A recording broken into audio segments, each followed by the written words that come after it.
Добрый день, дорогие друзья, коллеги, любители литературно-художественных журналов. Эти журналы всегда являлись особой частью российской культуры.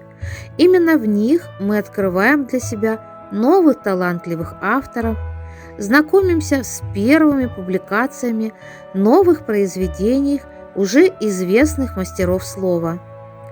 Итак, я хочу представить вам авторов и их произведения, опубликованные в толстых литературно-художественных журналах за 2022 год. Начнем мы с журнала «Дружба народов». Я представляю вам роман российского писателя-прозаика Александра Гриневского «Кондратьев и Лёля». Роман был опубликован в номере 4 журнала за 2022 год. Александр Гриневский родился в Москве, окончил геологический факультет МГУ, работал в Институте физики Земли Академии наук СССР, кандидат физико-математических наук, занимался прогнозом землетрясений, был в экспедициях на севере, Средней Азии, Якутии, Украине, Белоруссии, Грузии. Свой богатый жизненный опыт, накопленный за годы работы в геологии, не мог не вылиться в литературную форму. Из-под пера писателя вышли истории с приставкой «гео», повесть «Кубики», цикл рассказов и повестей «Ловец мгновений», «Тут и так», «Ненужные», рассказы замедленного действия. Александр Гриневский – член Московского отделения Союза писателей России. Новый роман «Кондратьев и Лёля» повествует нам об одиночестве человека среди толпы. Живя в большом городе или в лесной избушке, мы можем оставаться наедине с собственной ненужностью. Время действия произведения – вторая половина 90-х годов XX века. Чечня, олигархи, братки, взрывы, неожиданное обогащение. Герой романа – мечтающий уехать в Канаду сотрудник столичной посреднической конторы Кондратьев и странная женщина с кукольным лицом, смахивающая на городскую сумасшедшую и которая подрабатывает своим телом, Лёля. Ее мечта – Италия и рождение ребенка. И вот обстоятельства сводят их вместе. Разлучиться они уже не смогут, хотя отчаянно будут пытаться. Отнести роман «Кондратьев и Лёля» к приятным разновидностям жанра достоверно невозможно.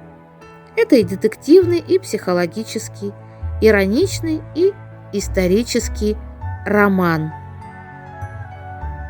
Следующее произведение, к которому хочется обратиться, это роман, который был опубликован в августовском номере «Дружбы народов», роман поэта и прозаика Дмитрия Исакжанова «Проскинетарий». Его автор родился в Омске, окончил юридическую академию МВД. Он автор книги стихов «Проверка зрения», книг прозы «Доля ангелов» и «Толкование прошлого». Печатался в журналах «Орион», «Знамя», «Новая юность». Что такое проскинетарий? В переводе на русский язык греческое слово «проскинетарий» означает «поклонение». В церковном интерьере этим словом именуется аналой, подставку, на которую можно положить какой-то священный предмет, икону или богослужебную книгу.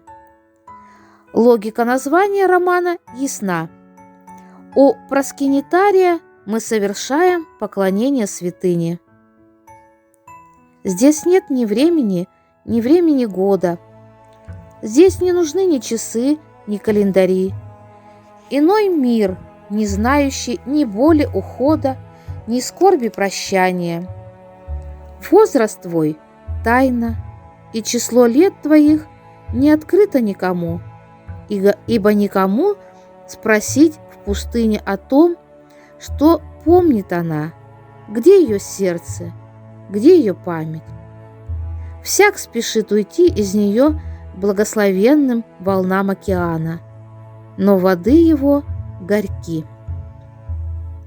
Сюжетные рамки нового романа Дмитрия Исакжанова – это возвращение главного героя Алекса из Арабских Эмиратов домой в Россию. Это перелет героя сквозь океан времени, в котором островами возникают воспоминания о детстве и взрослении, возникают свои любимые люди.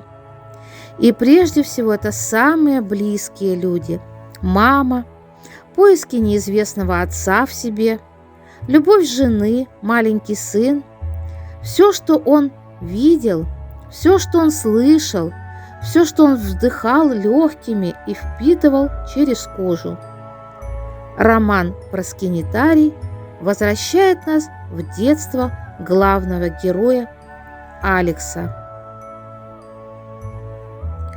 Следующий журнал – это старейший толстый журнал России «Звезда». Он издается в Санкт-Петербурге, и в следующем 2024 году он отпразднует свой 100-летний юбилей. В мартовском номере издания за 2022 год была опубликована повесть писателя и поэта и сценариста, главы Союза писателей Санкт-Петербурга Валерия Попова «Сочиняя жизнь». Произведения Валерия Попова переведены на разные языки мира. Он член редколлегии журналов «Звезда» и «Аврора» и главный редактор журнала «Мансарда». Валерий Попов – лауреат многих премий. Вот только некоторые книги автора.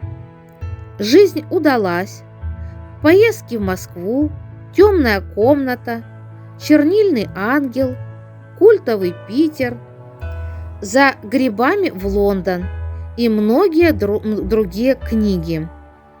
Новая повесть «Сочиняя жизнь» – это очень светлая, ясная и теплая, как солнечный день, повесть. Она похожа на хороший советский фильм, когда посмотрел и стало легко на душе. Валерий Попов повествование ведет от первого лица, и героя зовут также Валерий Попов. Повесть уносит нас в детство и юность.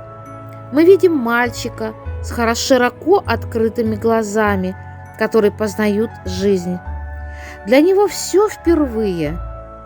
Вот дали трешку, и он не успел обрадоваться, как пожалели об этом и отобрали. Вот за бедность унижают одноклассника, а мальчик вступается, и ему тоже достается.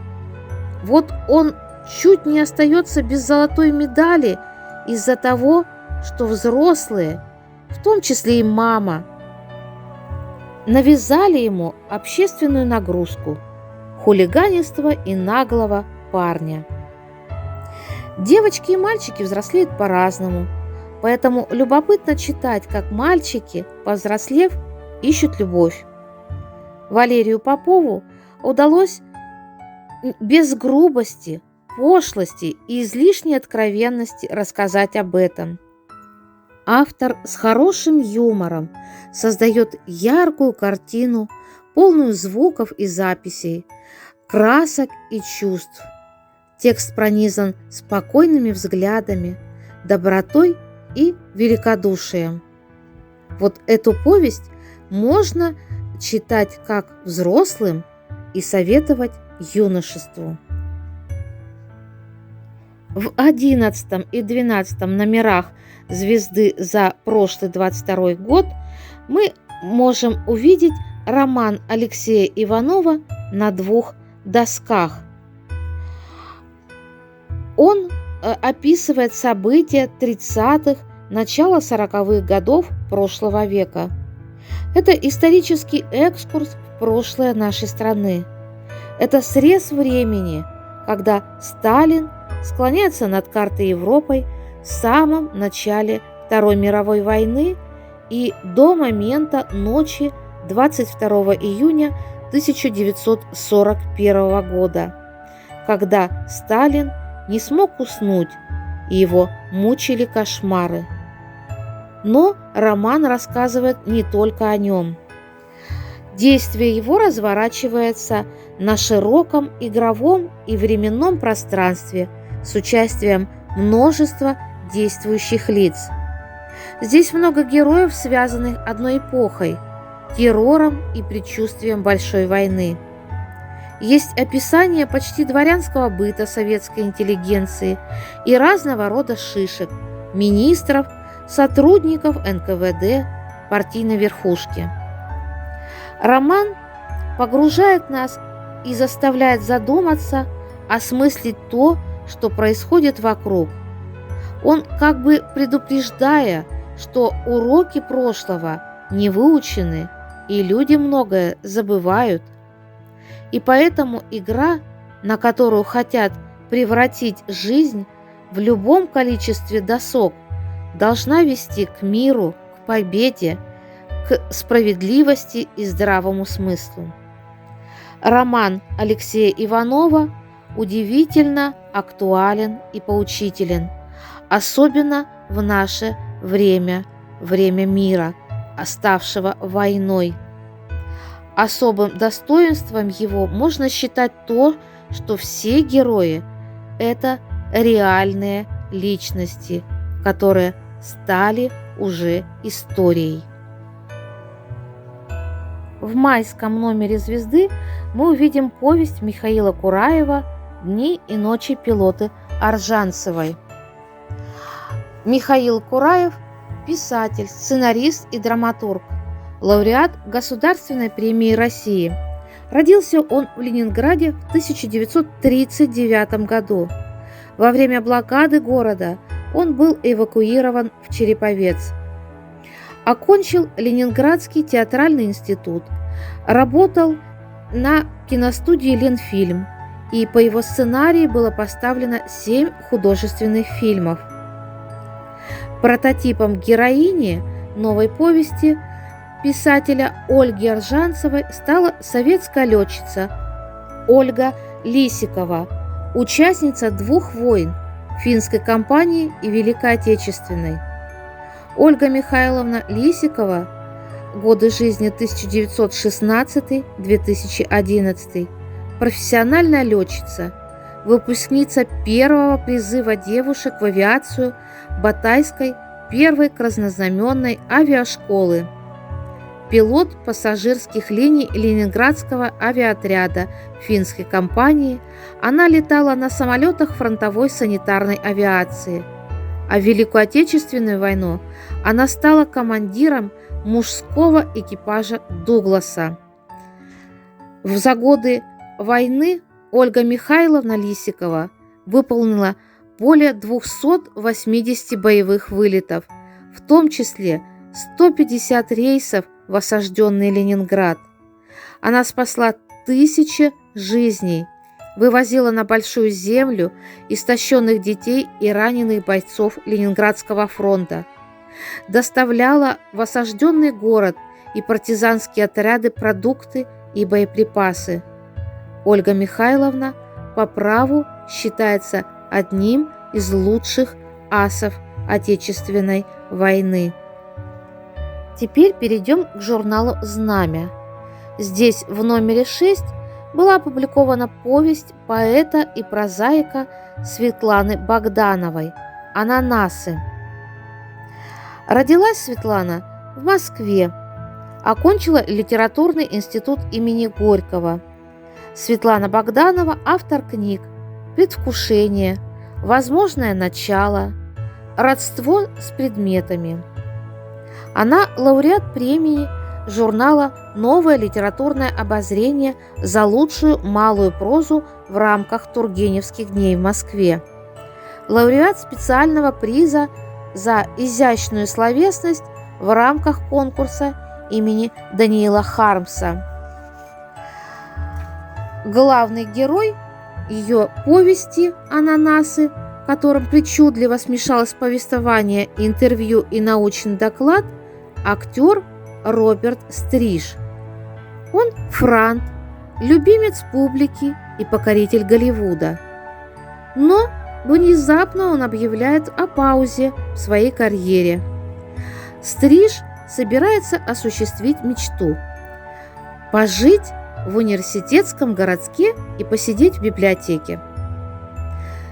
К его удаче мечта совпадает с планами некоего режиссера, который хочет снять комедийный сериал про человека, по ошибке попавшего в университет и продвигающегося по научной стезе только при помощи слепой удачи. Так Роберт Стриж оказывается в университетском городке, который располагается в старинной усадьбе. Для своего первого визита в библиотеку он тщательно выбирает наряд. А вот с запонками вышел курьез. У него было несколько разных, но в качестве изюминки образа он выбирает те, что выглядят как маленькие золотые ананасы. Придя в библиотеку, Роберт с разочарованием увидел, что студенты сидят там в джинсах и футболках, не оказывая ни капли уважения старинным стенам. И, как назло, сотрудница библиотеки решает проявить к Роберту внимание и спрашивает, что он хотел бы почитать. Первое, что сказал он – ананасы. Эти ананасы и стали отправной точкой дальнейшим событиям. Он с восторгом погружается в ботанику, начинает взращивать ананасы, составлять из них композиции. Однажды поступает предложение поучаствовать в научной конференции с докладом. У него даже не стоит вопросов, о чем же писать, конечно же, об ананасах. И вот, в день конференции Роберт выходит к трибуне, начинает говорить, и его доклад встречен гробовым молчанием. Что же такое сказал актер Роберт Стриж, ввергнув в ужас ученую братью? Об этом читайте в повести Светланы Богдановой «Ананасы». Еще один роман, автором которого является также женщина. Он опубликован в 7 и 8 номерах журнала «Знамя». Это роман Татьяны Чернышевой «Дочь предателя». Татьяна Чернышева – петербургский переводчик. Закончила Ленинградский педагогический институт имени Герцена.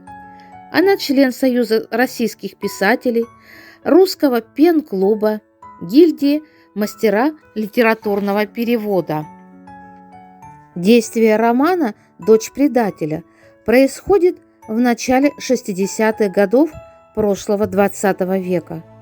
Это время оттепели, время свободы нравов и надежды на построение благополучного и счастливого общества в СССР.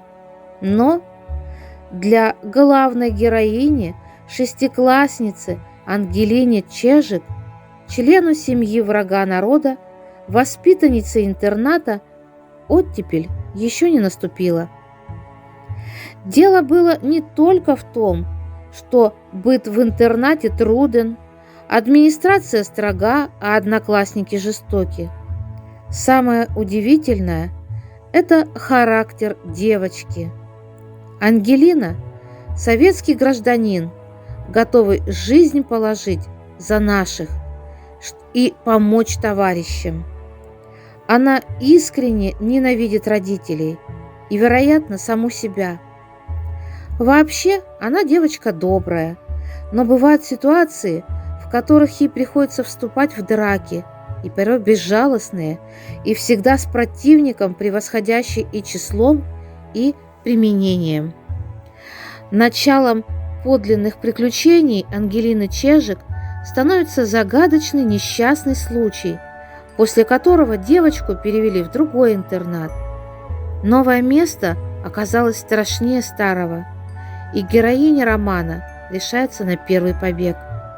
Встречи и ситуации, с которыми она сталкивается, поражают не меньше, чем сцена детдомовского быта. Итог романа «Путешествие» – это изменение характера девочки, примирение с собой и воссоединение с выжившими членами реальной семьи. В романе Татьяны Чернышевой это происходит естественно, как бы само собой и вместе с тем похоже на чудо. В ноябрьском номере «Знамени» напечатаны материнские сказки прозаика, драматурга и сценариста Юлии Лукшиной, притворяясь взрослой. Юлия Лукшина работала штатным журналистом в ООН и Женеве, окончила мастерскую кинодраматургии высших курсов сценаристов и режиссеров и начала заниматься сценарным делом. В качестве автора, сценариста и разработчика концепции участвовала в разных телепроектах. В качестве автора короткой прозы она публиковалась в литературных журналах и сборниках. Публикация первой части «Автофикшн», притворяясь взрослой, посвящена теме материнства. Автофикшн – это пограничный жанр, где вымысел смешан с авторским личным опытом. Этот жанр особенно популярен у авторов-женщин, потому что позволяет говорить о том, о чем раньше было не принято. Такой становится и история о материнстве Юлии Лукшиной. Материнские сказки рассказывают о собирательном образе матери, заботливой, любящей и терпеливой. Женщина приходит к материнству со своими страхами, неуверенностью и дурными привычками. И все это не исчезает по щелчку после рождения ребенка. Поэтому и важны такие тексты, которые показывают изнанку, где перемешивается любовь и тревога, счастье и печаль. Эти материнские сказки не для дочерей, они для матерей, которые выполняют самую важную человеческую функцию и при этом стараются жить в нашем изменчивом мире. Журнал иностранной литературы – это отечественный журнал о зарубежных авторах и их произведениях. Февральский номер иностранной литературы за прошлый год знакомит нас с наипопулярнейшим швейцарским писателем Францем Холлером. Холлер родился в Биле на северо-западе, изучал германистику и романистику в Цюрихском университете, а в 1965 году, будучи студентом, пробовал свои силы на сцене со своей первой соло-программой. После ряда успешных выступлений он бросает университет, и чтобы полностью посвятить себя искусству. К настоящему времени Холлер является автором многочисленных кабаре-постановок, пьес для театра, романов и сборников рассказов для взрослых и детей, кино и телефильмов. Его произведениям характерны соединение политической и юмористической тематики. Автор часто начинает повествование с обычных ежедневных жизненных зарисовок и внезапно переходя к абсурдным картинам. При исполнении на сцене своих монологов автор иногда сопровождает их игрой виолончели. В номере 2 журнала иностранной литературы был опубликован его роман «Послание из глубины веков» или «Долгий путь в Монте-Кассино». В центре этого романа оказывается рукопись, редчайший экземпляр древнейшего латинско-немецкого словаря. Библиотекарю Эрнсту предстоит узнать, откуда она взялась, какие события связаны с ней, а нам, читателям, узнать ответы на увлекательные вопросы об истории языка и почему за книгой охотятся какие-то могущественные силы. История начинается со случайного ответа на случайный звонок, а потом повествование раздваивается, и мы отправляемся на 13 веков назад, когда молодой послушник Хаима проявляет себя как талантливый писец, и ему поручают переписать Абраганс, латино-немецкий глоссарий VIII века. Кстати, это реальный документ. Друзья, журнал «Иностранная литература» не перестает нас удивлять. И в номере 10 он публикует роман еще одного швейцарского автора. Это автор Фанни Вабман.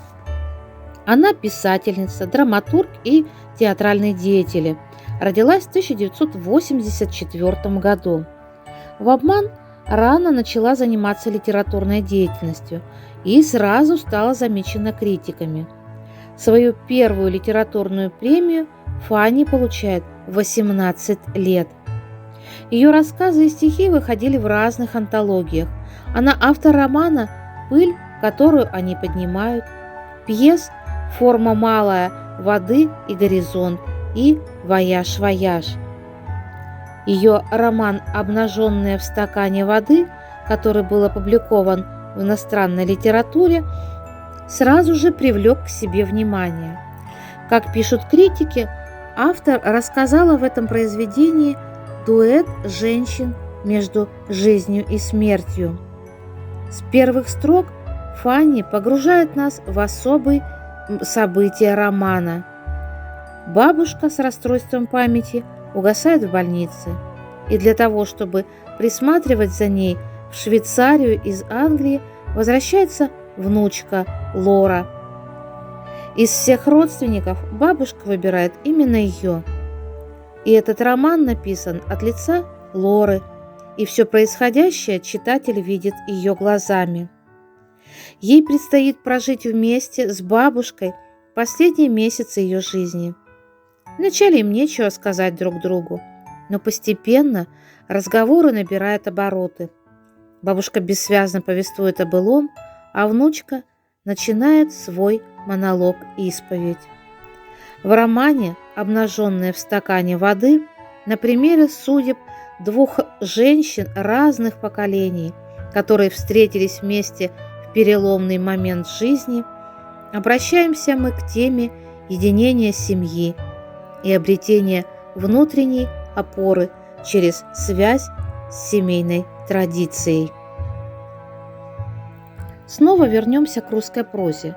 Журнал «Москва» за прошлый год в январском номере опубликовал любопытную исследовательскую статью Юрия Барыкина «Неизвестный товарищ Керенский».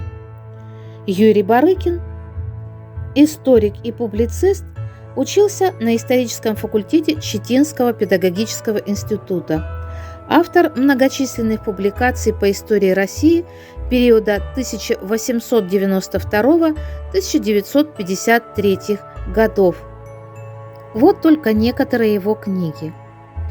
«Красная ложь о Великой России», «Яков Свердлов. Этапы кровавой борьбы», «Интернационал приходит к власти». В публикации «Неизвестный товарищ Керенский» Юрий Барыкин приводит малоизвестные, но очень красноречивые факты, которые показывают, что Александр Федорович Керенский вполне заслужил со стороны большевиков обращение «товарищ». Мы сможем самостоятельно оценить поистине удивительные приключения бывшего главы Временного правительства и его семьи после октября 1917 года, а также некие правительские таланты бывшего министра-председателя. И продолжая тему истории России, в номере 2 журнала опубликована повесть Валерия Осинского «Самозванец». Валерий Осинский родился в Александрове Владимирской области, окончил Кинешемский педагогический институт и литературный институт имени Горького, защитил кандидатскую диссертацию по творчеству русского писателя Леонида Леонова. Он автор книги «Квартирант» и ряда литературных статей. Повесть «Самозванец» – это воспоминания Ивана Константиновича Алторжевского. Вот как пишет Валерий Осинский сам в повести. В середине перестройки близкий друг нашей семьи Неля Михайловна Вожакова передала моему отцу, в то время заместителю главного редактора «Московской правды», пухлую бумажную папку с документами. Это были воспоминания ветерана Первой мировой войны, георгиевского кавалера и участника похода на Петроград армии Юденича. Такого рода сочинения в те годы пачками приносили в редакцию пожилые люди. Отцу уже было недосуг, и, поощряя мои первые литературные опыты, он отдал папку мне. Вот на основе этих документов и написана была повесть «Самозванец», которая рассказывает нам о гражданской войне, о секретной миссии русских офицеров в Данию к дому Романовых, а затем в Сербию, ко двору царя Александра, и о своем возвращении в Россию через Белый Крым. Завершить свой обзор я бы хотела повестью нашего коллеги, которая была опубликована в журнале «Наш современник» номер 2 за 2022 год. Это повесть Светланы Рыбаковой «Река времени». Светлана Рыбакова в 1994 году окончила Московский государственный институт культуры по специальности библиотековедение и библиография, а в 2003 году окончила литературный институт имени Горького. Она автор сборника рассказов «Круг жизни» и «Живут такие люди», автор книги «Русские монастыри и храмы», а в соавторстве с Мариной Анашкевич были написаны книги, посвященные святыням «Самые знаменитые храмы Москвы» и «Москва златоглавая». Статьи Светланы Николаевны печатали в журналах «Наш современник», «Москва», «Русский дом», «Православная беседа», «Славянка» и многих других. В 2018 году она стала номинантом литературной премии «Писатель года». Светлана Рыбакова работает библиографом в Синодальной библиотеке Русской Православной Церкви имени Святейшего Патриарха Алексея II. Она член Союза писателей России. Новая повесть «Река времени» затрагивает остросоциальные проблемы. Автор пишет о больных детях, о трудностях, которые выпадают на долю матерей детей-инвалидов, о женском одиночестве и непринятии обществом инвалидов. У главной героини Марины из-за халатности акушеров новорожденный сын, получив тяжелое заболевание, умирает. Но мать остается с ним до конца и выдерживает все, хотя многие в таких ситуациях поступили бы наоборот. И, пребывая в безысходной тоске, Марина пытается найти в жизни опору и, конечно же, приходит к Богу, обретает духовное исцеление в храме. Претерпевая все жизненные невзгоды, она превращается в сильную женщину, которая становится опорой для многих других. Это хорошая проза, написана правильным русским языком, где герои повести позитивно воспринимают жизнь и, что бы ни случилось, доверяются Богу. Дорогие друзья, коллеги, это только малая часть интереснейших публикаций литературно-художественных журналов за 2022 год. Более подробно вы можете познакомить своих читателей с журнальными повестями и романами, заказав в Национальной библиотеке Республики Коми передвижные выставки. Мы всегда рады поделиться своими фондами. До новых встреч!